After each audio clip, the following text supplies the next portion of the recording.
envolventes y vamos a ver el tema del frente integral.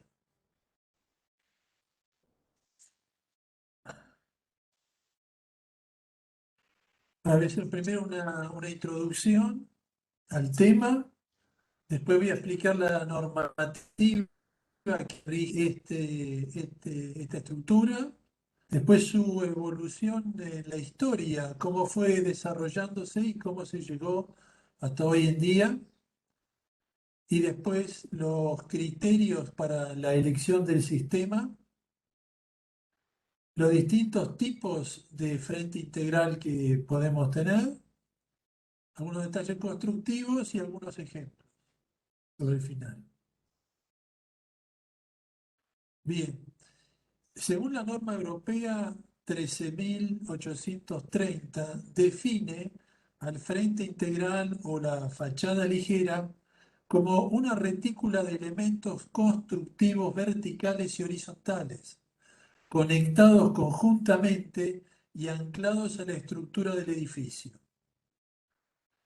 lista para rellenar finalmente con paneles ligeros de cerramiento hasta formar una superficie continua y ligera que delimita completamente el espacio interior respecto del exterior. Y reitero que anclado a la estructura.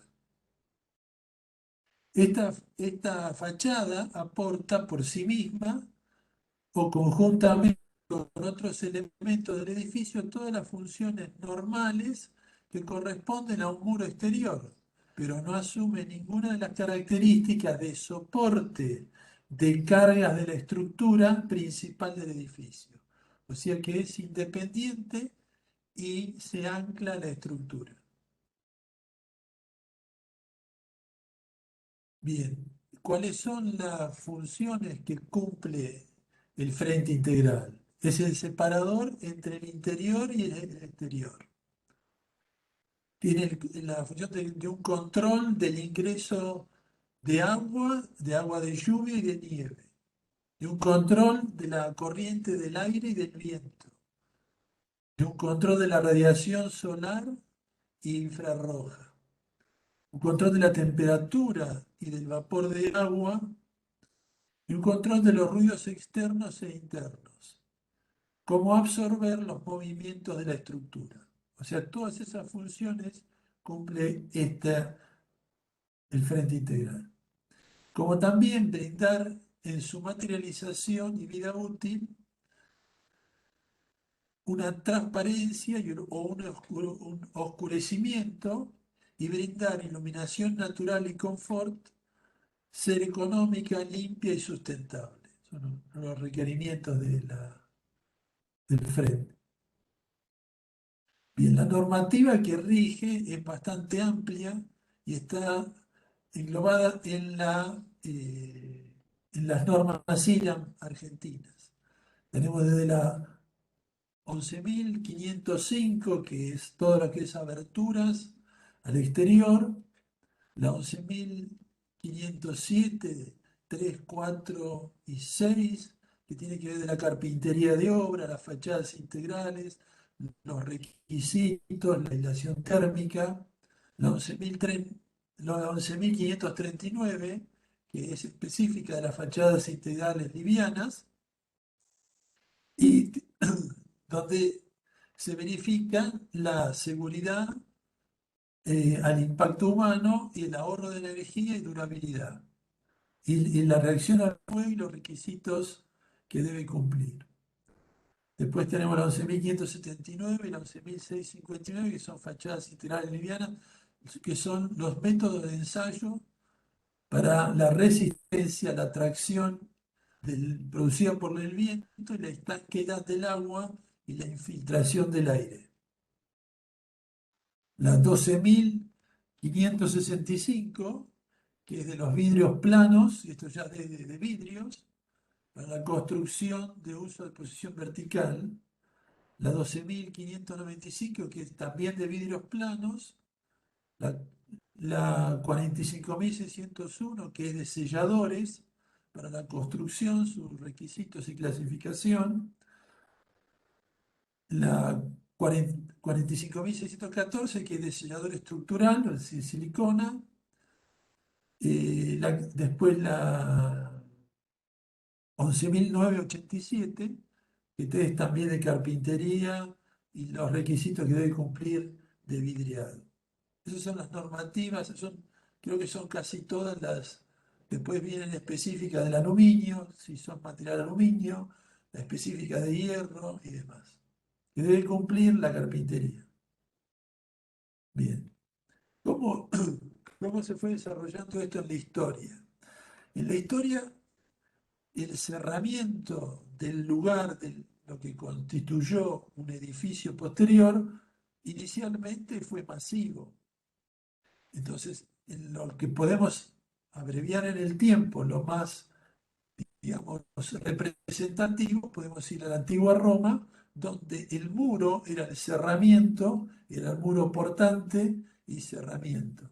Cumplía dos funciones, casi sin aberturas, porque el vidrio, si bien se conocía, pero no se sabía, no se lo conocía en forma laminar, se lo conocía en forma volumen, digamos, gruesa, para otras funciones. Tenía más con una piedra preciosa más que con el uso de aventanamiento, digamos, de brindar entrada de luz. Es recién en el medioevo cuando esta envolvente empieza a transparentarse. Y acá suceden dos cuestiones. Una es la estructura empieza a diferenciarse de la envolvente. Entonces empezamos a tener una estructura vertical que va a ser a su vez digamos, de contenedor de esta envolvente. Y esta envolvente se empieza a abrir gracias a, digamos, al trabajo de los vitros, que es el primer paso antes de los vidrios, como, como aventanamiento e iluminación del espacio interior. O sea, se suceden varias cosas al mismo tiempo. Una, la voluntad de tener edificios en altura. La otra es la de incorporar luz al edificio. Y la separación, lo más importante es la separación empieza a haber una separación entre estructura y envolvente. Esta es la Catedral de París, desde el interior, y esta estructura está hecha por elementos singulares, mayormente todos en piedra, que son tallados y son colocados unos encima de otros. Acá vemos otro ejemplo en Inglaterra, la capilla del rey del College de Cambridge, eh, cuyo sistema constructivo se basaba en un núcleo también de piedra y alrededor del cual se seguía incorporando piedra para dar este volumen que necesitaba eh, para hacer, digamos, era todo intuitivo, para poder soportar, por eso era más de prueba y error. Y después tenía un sistema de arbotantes para contrarrestar los esfuerzos laterales que producía la bóveda o cubierta. Entonces empieza a haber la incorporación, digamos, del vidrio. La otra etapa importante para nosotros es cuando esto pasa de digamos, del culto a lo civil, y es en Inglaterra que Elizabeth y Robert Smithson son los propietarios de esta mansión, en la cual ya el aventanamiento no está en un interior, en un filo interior, sino pasa a un filo exterior y la estructura queda en el filo interior. Entonces, a su vez, ese aventanamiento toma, como en este caso, todo el nivel. Entonces hay un ingreso de luz, como se ve en la imagen esta, muy superior a lo que se venía realizando y a su vez es mucho más delgada la pared de lo que era. Entonces se diferencia la estructura del cerramiento, ¿no? Y la altura en lo que es lo civil.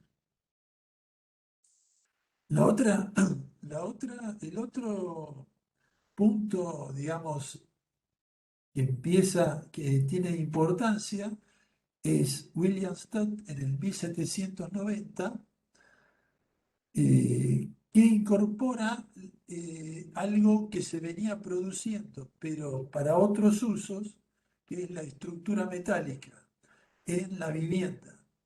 Entonces se diferencia la estructura, lo estructural de lo envolvente. La envolvente es mampostería y queda mampostería y aventanamiento y estructura de hierro con eh, tanto en columnas como vigas y después quedaban las losetas de ladrillones. El otro paso importante, paralelo que en la ingeniería, produce la revolución industrial con las exposiciones. Esta es un ejemplo, la de Crystal Palace de Paxton, donde acá es una síntesis entre elementos. Se busca, digamos, en ingeniería siempre se busca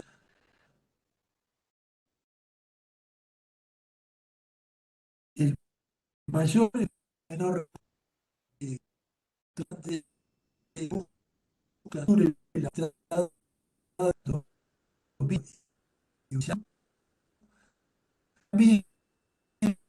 otros estos sino sobre que los agrónomos hay todo que se preocupan para reducirlas. Entonces, estos para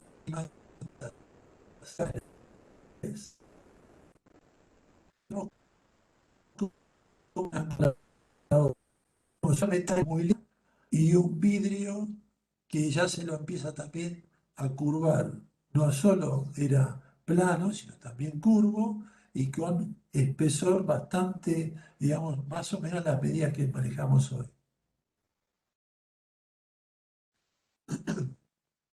El otro paso importante en Estados Unidos, ya en la construcción en altura, para no unidades singulares, sino unidades múltiples de vivienda. Y aparecen también en los usos, la superposición de usos, edificios en la ciudad con varios usos. O sea, teníamos comercial, teníamos oficinas y teníamos vivienda. Todo eso en un edificio. Ese mix de usos aparece alrededor de 1850, la época de la Revolución Industrial.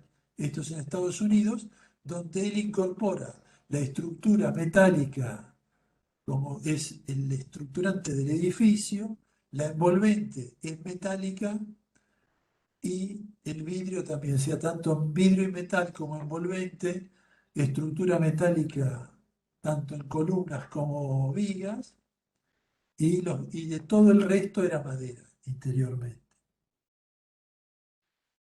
Bien, a raíz del incendio de Chicago, esta metodología se pone de lado y surge, digamos, una asociación entre quienes construían en acero, en hierro, en acero, con estructura y envolvente metálica, y para no volver a caer con la madera en el exterior, se juntan con uno que producía y que fabricaba ladrillos cerámicos. Entonces, los edificios empiezan a tener como envolvente el ladrillo cerámico. de color sobre todo, con un aire muy victoriano. Eso lo podemos ver en muchos edificios. Entonces teníamos, el exterior podía ser de piedra brutal o ladrillo cerámico de color. Eso es como un neo-victoriano. Es alrededor de 1870 hasta 1890 se siguió construyendo. Y eso permitió empezar a ir en altura. O sea, al tener una estructura independiente, no necesitaba que los muros fueran tan gruesos. Acá vemos otros ejemplos de Daniel Burkham Roth en Chicago, el quien empieza a trabajar más sobre el exterior, empieza a llevar el vidrio hacia el exterior, todo lo que son los aventanamientos hasta el exterior. Antes era en el filo interior, ahora él los empieza a llevar hacia el filo exterior. Ya podemos ver otros ejemplos de Burgadus y de lo que era Sullivan, lo que está debajo de Sullivan, que fue el proyecto de Frank Lloyd Wright, donde está la caja envolvente de mampostería y dentro toda la estructura metálica. Y los aventanamientos se trataban de tanto lo que era de oficinas, se llevaba al máximo exterior, y lo que era eclesiástico, eso se llevaba al interior. Bien. Al tener una estructura independiente, en este ejemplo, Burkham, en la intersección de la Quinta y Broadway, hace este edificio, el Flatirón, que es el que tiene las paredes más esbeltas hasta ese momento. Y la envolvente era un revestimiento de granito de 3 centímetros de espesor.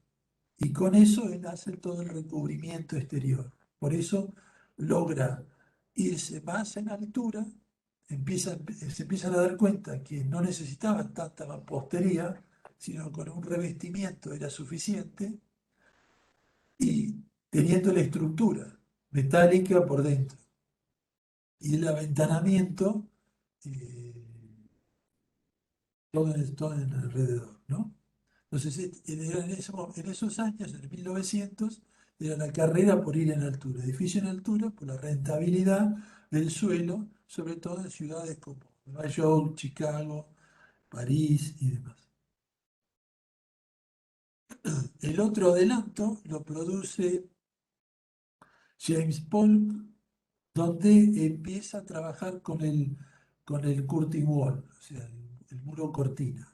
Es una estructura más independiente, toda una sola, metálica, con vidrio, como vemos acá en la imagen. Este es el primer edificio que ya podríamos decir que son los inicios del curtain wall, pero digamos, todo con de la secesión vienesa, una influencia, digamos, estilística, pero ya es en ciernes. El otro paso, ya en los 40, en los 30, perdón, en los 30 en el Empire State, se logra esa altura y gracias a la estructura metálica y al revestimiento muy, muy delgado. Mientras que en el Chrysler, el edificio Chrysler, se prueba con otro tipo de envolvente que es metálica y que es con el aluminio, se hace en aluminio, está revestido todo en aluminio. El aluminio surge por la industria de la aviación. Se pasa del madera y tela, el avión, monoplaza o biplaza, al avión hecho con estructura, con casco, todo de aluminio.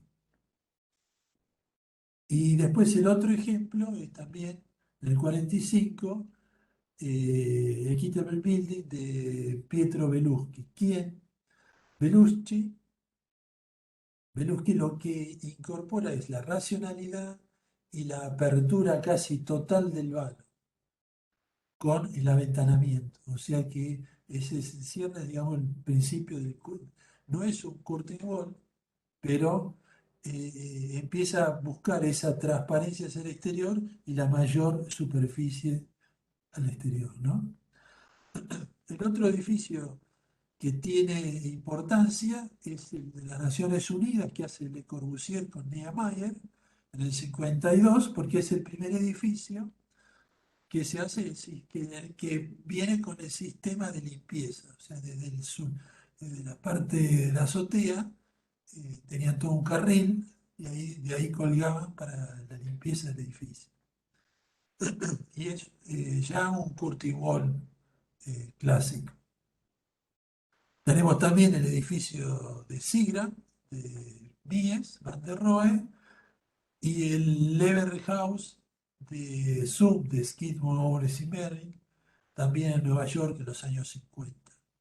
Ya aquí tenemos un curtain wall, eh, digamos, determinado. Bien. ¿Cuáles son los criterios para la elección del sistema? En principio tenemos que tener en cuenta la ubicación geográfico-ambiental del edificio, o sea, tanto la orientación como las dimensiones y el entorno donde está.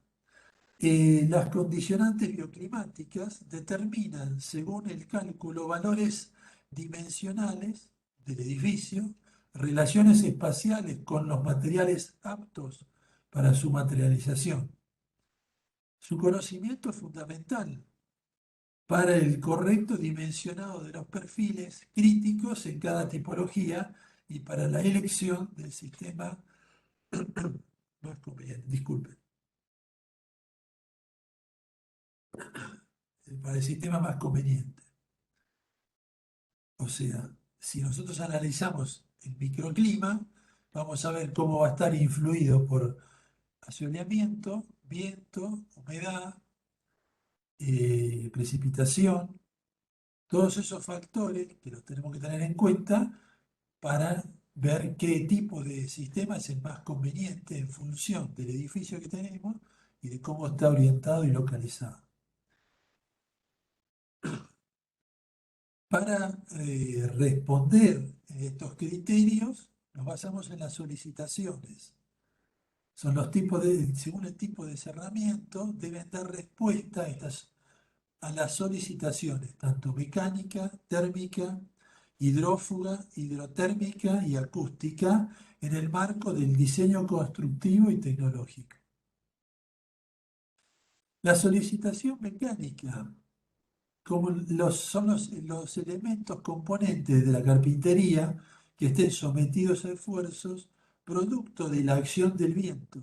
Deberán estar calculados y verificados para asegurar la integridad del vidrio y seguridad de las personas. Así, respetar las normas eran 11.507, 11.590, 11.579. Esas son las importantes. Después, la solicitación térmica.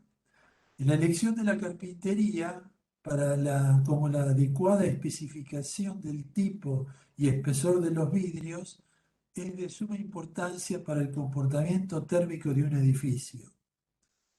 Los sistemas de medida y alta prestación admiten la utilización de DBH, doble vidrio hermético, siendo el espesor del mismo una variable fundamental para definir el mejor producto.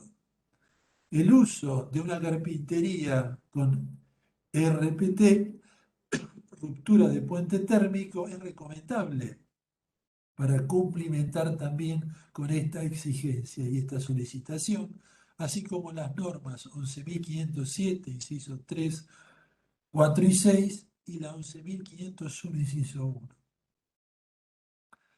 La solicitación acústica. La correcta elección del tipo de sistema como de la conformación de su carpintería pueden determinar el éxito o fracaso en la respuesta a esta solicitación. La incorporación de cámaras intermedias favorece su acondicionamiento, como la ventilación del sistema, asegurando el confort del usuario. Así también las normas IRAM 11.507, incisos 3, 4 y 6, y 11.987. Las otras solicitaciones son la hidrófuga, donde el diseño y construcción de todas las juntas serán tal que mantendrá la hermeticidad a filtraciones bajo las cargas hidrófugas, térmicas, estructurales y otros movimientos. Se deberán prever los drenajes al exterior y de cualquier agua que entre en las juntas y o condensación. No deberá haber infiltración de agua en los ensayos de obra realizados según las normas IRAM 11.591, 11.579 y 11.652. Y por último, la solicitación hidrotérmica, por la cual todos los cerramientos bajo condiciones de presión o succión inducidas por viento a través de ellos deberán limitar el flujo del aire, agua y calor entre la superficie exterior y la superficie interior a través de cualquiera de sus juntas. La infiltración de aire a través de las ventanas operables respetará los requerimientos estipulados por el Reglamento General de Construcción. Una vez instalado, no deberá generar ruidos por paso del aire en ninguna parte de la instalación según las normas 11.591, 11.507, inciso 346 y 11.652. Acá vemos a la derecha una gráfica, un detalle de cerramiento en el cual vemos, es un sistema de módulo, ya lo vamos a ver después en detalle, en donde los elementos no terminan, digamos, en selladores, sino terminan en piezas que sujetan a los elementos. Eso es muy importante, darle calidad. Los selladores no tienen mucha vida útil. Bien. ¿Qué tipo de frente podemos encontrar? Frente de cinta ventana. Es entre losas desarrolla una de, de vidriado en el cual como se ve en la imagen, un de equipación realizada a determinada altura. Las luces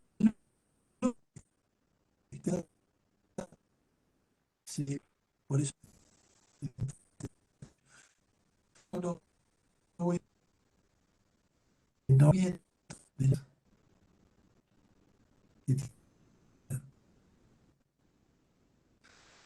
pues de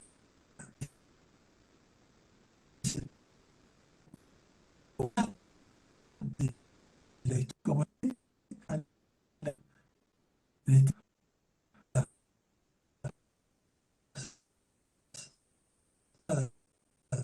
desjetas de las losas. Después tenemos la de doble fachada, o sea, cuando yo tengo una situación que un solo aventanamiento, por más que le ponga triple vidrio, no es suficiente, por asoleamiento, por dónde está la latitud, o por frío, tanto por calor o por frío, yo puedo hacer un segundo aventanamiento por delante. Ese aventanamiento puede estar cerrado o puede estar abierto, o sea, digamos, con ventanas vaivén, digamos, que se permite la ventilación, se controla la ventilación.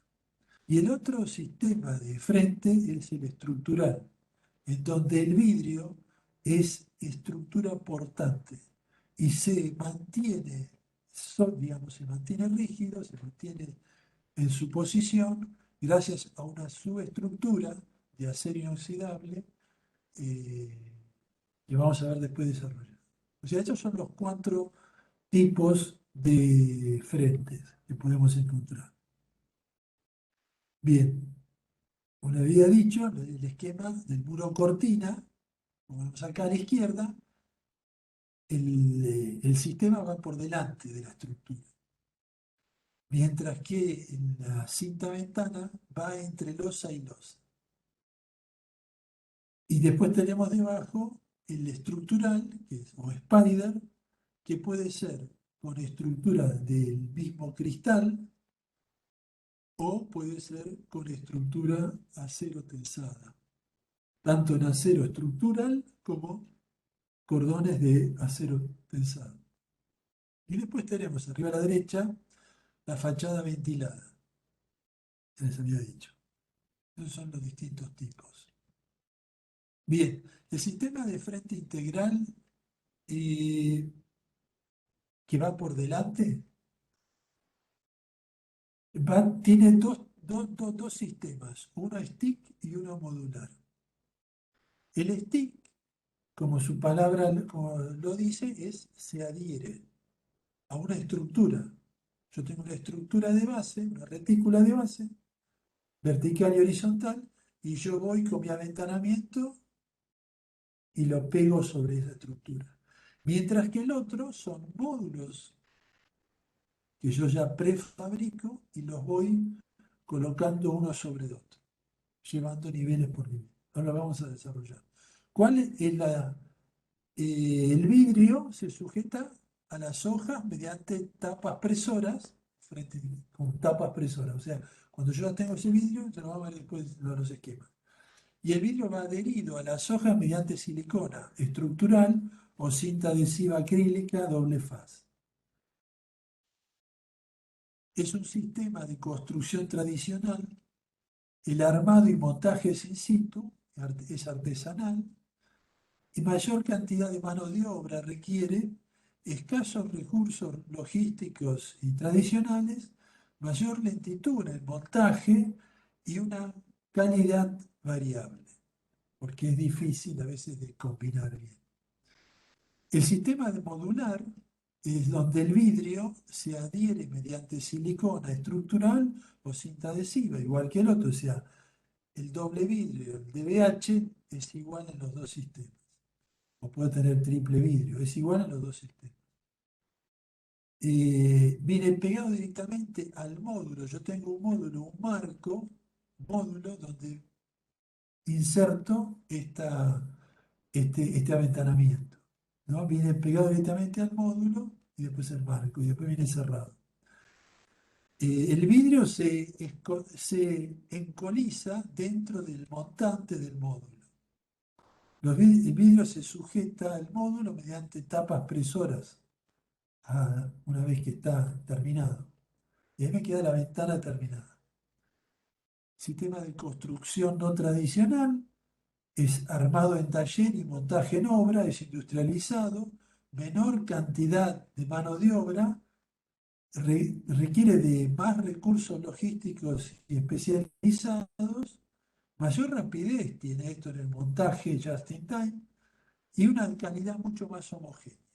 De hecho, los sistemas TIC son para pequeñas superficies, podríamos decir, y los sistemas modulares son para grandes superficies.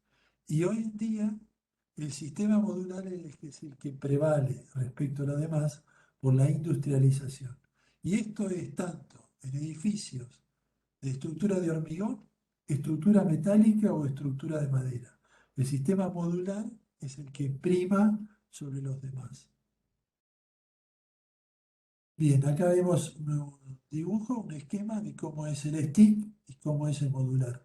En uno yo tengo los elementos y yo vengo con mi ventanita y la coloco y después lo cierro. Mientras en el otro vengo con toda la carpintería, todo el nivel, y lo voy adosando uno con otro, cerrando uno con otro en forma de grampa. Y acá tenemos la carpintería de uno y del otro, uno y el otro sistema.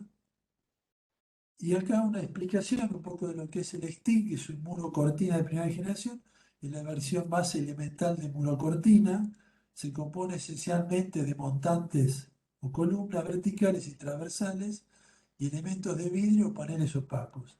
Los montantes son los responsables de dar la rigidez al conjunto, trabajan como vigas verticales anclados a la estructura portante, o sea, van anclados a las losas. Por eso las losas, si uno hace un replanteo, están siempre un poco por fuera de la línea más externa de las columnas. O puede estar mucho más y tener un voladizo, pero es ahí donde descansan y se sujetan las columnas. Eh, Acá vemos el tipo de anclaje, esquemas. Hay, cada empresa tiene el suyo.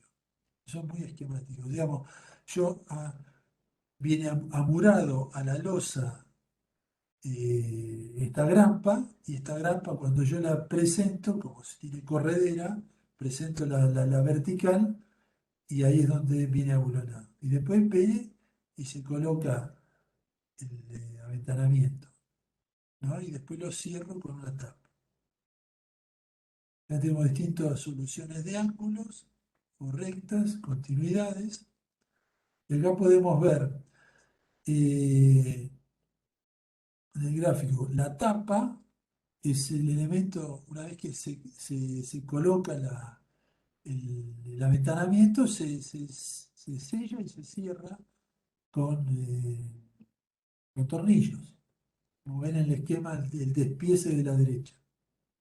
Es muy simple el sistema, pero lo que es difícil es el replanteo y que lleve perfecto, porque yo vengo con todas las ventanas la misma medida. En cambio, en el otro, yo no puedo equivocarme, porque todas las ventanas son iguales. Entonces yo voy sumando. Bien, acá vamos a unos ejemplos de Jean Nouvel, como juega con distintas siluetas, digamos, de vertical y horizontal, o el edificio de César Pelli para Telecom, o el de la sede del más ortogonal de Foster para Buenos Aires, para Cava. Y acá en otro sentido, más en horizontal, acá es Mar del Plata, con líneas verticales y horizontales. Y acá es un poco las fotos del montaje. En obra, ven las verticales, las columnas que vienen sujetas a la estructura y después sobre esto se colocan de forma distinta los aventanamientos y se cierran con digamos, si fuera como un tapacanto, vertical y horizontal. Con eso sujeta el aventanamiento que no se vaya. Bien. Otras imágenes. Bien. El sistema modular es el otro sistema. El sistema modular, la industria desarrolló el sistema modular como una evolución del sistema STIC. Aporta notables ventajas, introduciendo la idea de célula independiente o módulo. La gran diferencia estriba en que tanto las columnas como los travesaños se dividen en dos mitades en su sentido longitudinal, lo cual permite realizar un montaje del vidrio en la carpintería en taller. El módulo se ensambla en fábrica con sus medias columnas y medios travesaños, y su montaje en obra es módulo a módulo, como les decía. Los componentes básicos son las columnas y los montantes y los vidrios, desapareciendo las tapas presoras que son propias del montaje en obra. Acá vemos cómo elevan una unidad, un módulo, y después lo colocan desde dentro, va fijo a la losa y sobresale hasta llegar al otro nivel. Acá podemos ver cómo es la unión de estas carpinterías externas, en la parte externa, la unión externa de esta carpintería y dentro tenemos el aventanamiento. Y acá es lo mismo, el mismo sistema, las imágenes. Este sistema obliga a que cada unidad, tienen que ser todas las unidades iguales. Y la carga externa de cada descansa sobre la losa, ¿no? Acá vemos el paso, los tres pasos, ¿no? Se eleva la unidad, se engancha y después baja ahí y lo coloca. Y así sigue sucesivamente con los demás. Como podemos ver, tiene una estructura, arriba se puede ver, donde la losa sobresale. Y donde yo tengo la estructura de agarre de esta estructura. Esto puede ser doble, triple vidrio. Puede ser con cámara de aire. Tengo una variedad de soluciones. Bien, la fachada estructural con el sistema Spider. El sistema de fachada, el vidrio trabaja mecánicamente como elemento resistente por sí solo.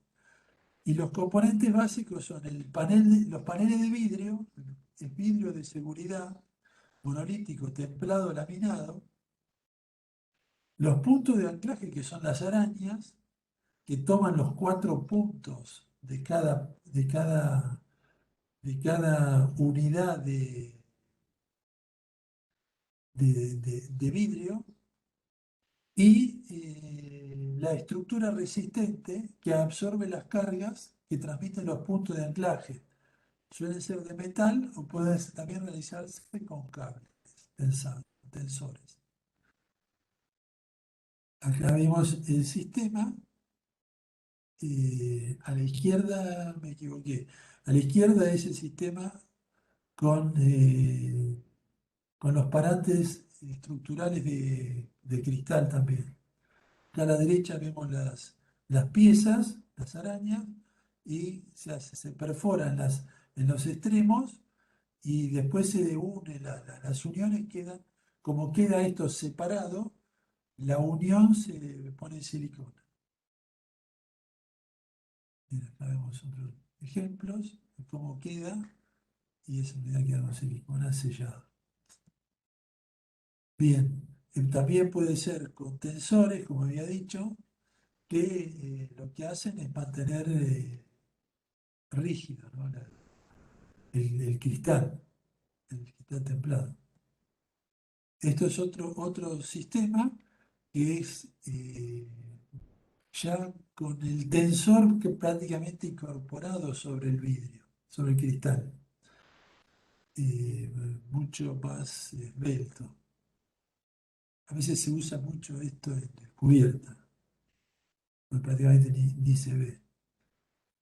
Bien, el otro es cuando son las vigas vidriadas, verticales. En vez de usar una estructura metálica para sostener el spider o los cables, puedo usar el mismo vidrio en forma perpendicular a la fachada, para absorber de esa forma. Me permite darle, digamos, solidez y rigidez y alineamiento.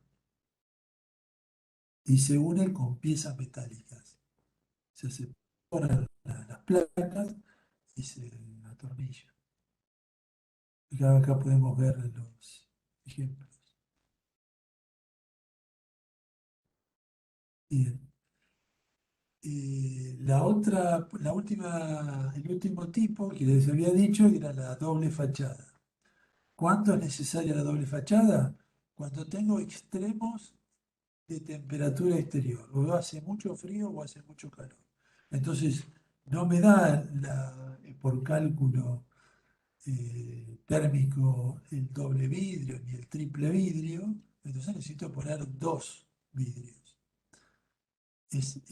Como vemos acá, los 2 vidrios son transparentes, podría ser uno un poco más translúcido que el otro y demás. Como vemos en el esquema y en el corte, puede ser que la losa avance o puede ser que ese elemento que avanza para tomar la, la cara exterior sea metálico. Vamos a ver en algún ejemplo. Bien, vamos a ver los ejemplos, porque es más fácil de ver. La limpieza del frente integral se debe tener en cuenta y se realiza por lo general una estructura en la parte superior, que es como con una silla, y se sube y se baja con eso para mantener limpio o si tiene que hacer reparaciones o demás. Eso hay que tenerlo en cuenta, diseñarlo en la azotea bien colocado. Bien, perdón. Ahora vamos a ver algunos ejemplos. Las circulaciones generales es el edificio de ellos en Milán, que lo hace Zaha Hadid. Como ven, tiene una doble curvatura. Entonces, sí, me pareció interesante de presentarlo para que se vea cómo se logra una doble curvatura en un edificio con elementos singulares. Esto está hecho con unidades, con módulos, todos iguales. El edificio, como vemos, la planta gira, el exterior gira, pero el núcleo sigue en su posición. Gira la otro lentamente, ¿no? Como vemos en el corte, los cortes. Y eso lo que hace es que va a tener una variación, como vemos acá en el corte, entre los dos cerramientos. Tenemos este que está inclinado, con una leve inclinación, de acuerdo a dónde cae, y vemos que tiene la unidad es entre nivel y nivel. Y después la losa que sobresale, ¿no? Y después tenemos un segundo aventanamiento interior, también de doble vidrio, sí, de doble vidrio, cámara de aire, en la parte interior. Entonces deja como una galería entre uno y el otro. Tengan en cuenta que Milán llega en invierno a -10 grados bajo cero. Y en verano suele haber 45 grados de temperatura, porque es una olla. Milán es una olla, o sea, solo en invierno hay 2, 3 meses de neblina, como Londres, más o menos así. Originalmente era un pantano, eso los romanos lo secaron parcialmente y bueno, después se estableció ahí Mediolano, que es hoy Milán. O sea, ¿por qué hago esta anécdota? Porque siempre tiene que ver la solución tecnológica con el lugar donde yo estoy implantando el edificio y el uso que le voy a dar. Esto es para oficinas, este edificio.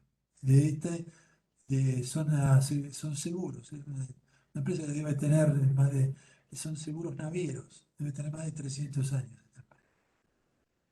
Y acá lo vemos cómo es que gira la planta, ¿no? Y acá podemos ver los paneles, son todos singulares. En el exterior, este es el exterior, ¿no? Y después vamos a ver el interior. Vemos, acá se ve el interior, la panadería interior y la panadería exterior, ¿no? Y ven las grampas que están en las losas, a donde se fijan los verticales, la unidad directamente. Acá podemos ver, son las unidades puestas una al lado de la otra. Este es el exterior. Y después tenemos la parte interior. Y el sistema de estructura, otra de las cosas que es la estructura, como le había dicho en la teórica de estructuras, esto es una concepción nueva de la resolución estructural. Se sigue la dirección, por eso están inclinadas, se sigue la dirección más conveniente para absorber tanto los esfuerzos producto del viento como de la carga. ¿no? Para no tener ardiostres y demás. ¿Eh? Bien. Y podemos ver la instalación, queda todo en el cielo raso, que después lo cerrará. En el corte se ve, queda todo un cielo raso suspendido. Bien, esta es la primera y después le colocan la segunda.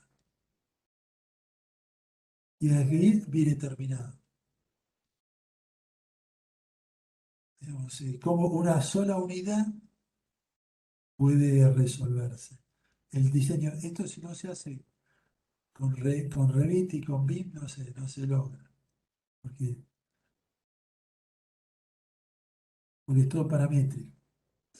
Bien, otro ejemplo, también así, de doble espacio, de doble envolvente, esto es en Nueva York, son estudios de música y teatro y demás, de artes, donde incorpora un cerramiento exterior,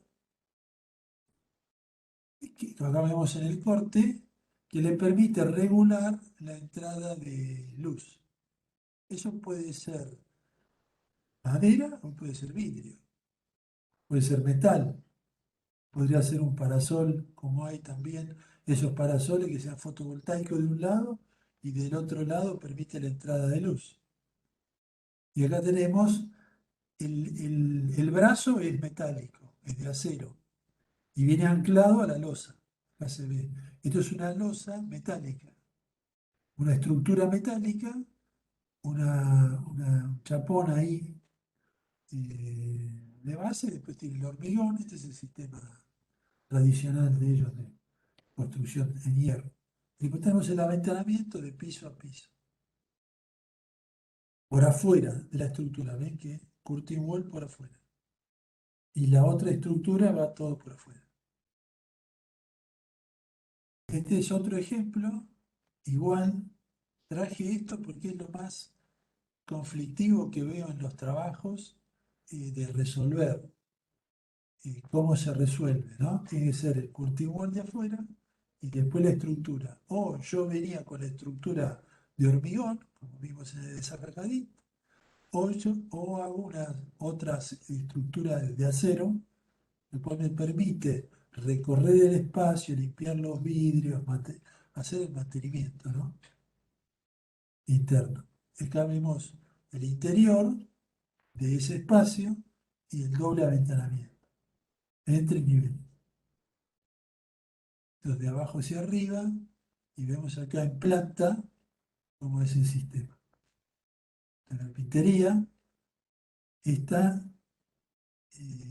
sí, también, es de unidades. Bien. Bueno, la otra imagen. Bueno, eso es todo eh, por el tema y quería saber si hay preguntas. Mario, perdón, buen día. Sí, Reforzando la buena charla que hiciste, por lo menos para mí, sí, es importante que tengan presente algo de todo lo que mostró Mario y lo apliquemos a nuestro país. En nuestro país eh, existe casi un monopolio de provisión de la carpintería de aluminio de los frentes integrales, porque es casi un monopolio de Aluar. No es que no haya otras, pero el 90% de la provisión de este tipo de elementos lo genera Aluar. ¿Por qué les digo esto? Aluar tiene un catálogo donde van a encontrar desde la primera fijación hasta la pieza que ustedes necesiten para resolver formas y dimensiones de un frente integral. Pero hay algo que el catálogo no resuelve, y coincido con Mario, que es donde encontramos la mayoría de los problemas cuando ustedes entregan los trabajos. El catálogo no les va a dar la receta para resolver el encuentro del frente integral con el coronamiento, o sea, con los techos, cuando llega hacia arriba, en el último nivel, ni con el piso, ni con el encuentro lateral con muros o con otro subsistema. Entonces, nosotros siempre sugerimos que ustedes inviertan y gasten mucho tiempo e ingenio en resolver esos encuentros. No se preocupen en dibujarnos partes intermedias del sistema, porque las partes intermedias del sistema están resueltas en el catálogo. No nos generan a nosotros nada nuevo, ni nos generan que ustedes hayan entendido el tema, que nos hagan un corte mostrando el encuentro entre el segundo y el primer piso. A lo sumo, lo importante de eso es ver, que lo mostró Mario en varios ejemplos, cómo anclan la estructura del frente integral a la estructura resistente del edificio. Acá se vieron varios ejemplos en las imágenes. Hay otros ejemplos, el edificio que está al lado del rectorado, acá en Mar del Plata, San Luis, entre 25 de mayo y 9 de julio, la fijación de las montantes las hizo dejando previsto en la losa un taco de madera, por lo cual después que se hormigonó se sacó y los montantes, en vez de fijarse con piezas y quedando separadas de la estructura, se metían dentro de la estructura. Doy este ejemplo porque no es la única forma lo que vemos acá, sino que hay otras formas y tienen que ver con diseñar lo que no está en el catálogo, para sintetizar. Eso es muy importante para nosotros. Y lo otro, y lo último para mí, es que algo mostró Mario también, es importante que este tipo de envolvente venga con el diseño de la forma de limpiarse. O sea, ustedes nos tienen que proponer en su trabajo no solamente la resolución del frente integral, sino cómo se limpia ese frente integral y, por último, cómo es el control de radiación de ese frente integral, que tiene que ver con la posición que tiene y la orientación que tiene. Entonces yo quería redondear esto, Mario, de que lo vemos permanentemente cuando corregimos, Claro. hacer hincapié, insisto, en inviertan el tiempo en diseñar lo que no está en el catálogo. Lo que está en el catálogo lo conocemos todos, porque de última vamos al catálogo y lo buscamos. Eso es lo que quería intervenir, Mario. Sí, sí, le voy a pasar a Leo los catálogos y algunos otros de Plean y videos técnicos para que vean ahí. Eso va a estar todo en el campus. Bien, Eso tenés razón, digamos. El arte de la arquitectura está en el encuentro, no está en la. Ahí exactamente. está el resuelvo. Ahí está el maestro. Si no, si no, no Exactamente, funciona. porque, digamos, nos ha pasado en muchas entregas de otros Sí, grupos, sí. de otros años, que nos hacen un dibujo bárbaro, una gráfica bárbara de una parte del frente integral que va entre la planta baja y el primero. Eso, la verdad, valoramos el esfuerzo, pero está en el catálogo. Todas las piezas y todas las Claro. partes están en el catálogo, salvo los encuentros que no los puede resolver el catálogo, que nos da un montón de piezas para que nosotros pensemos y resolvamos. Es eso lo que les pedimos. ¿Eh? Bueno, ¿alguna Listo. pregunta de los estudiantes? ¿Cuántos somos? A ver que voy a mirar. No tengo idea. Ahora voy a mirar. 60. Descontemos nosotros, serán 50 y pico. Bueno, entonces, antes de irnos a ver trabajos, eh, Griselda, la semana que viene, porque estoy confundido, es lo de térmica, ¿verdad? No, la semana que viene es cloacas, Cloacas. Bueno, cloacas, entonces, porque la semana es, que viene no. La próxima semana, cuando demos térmicas, vamos a cambiar un poco la modalidad. Estén atentos, porque en térmicas y en acústicas puntualmente, les vamos a pedir, casi como una condición, que vean las teóricas que son del año anterior, del 2020. ¿Por qué? Porque después vamos a abrir la sala solamente para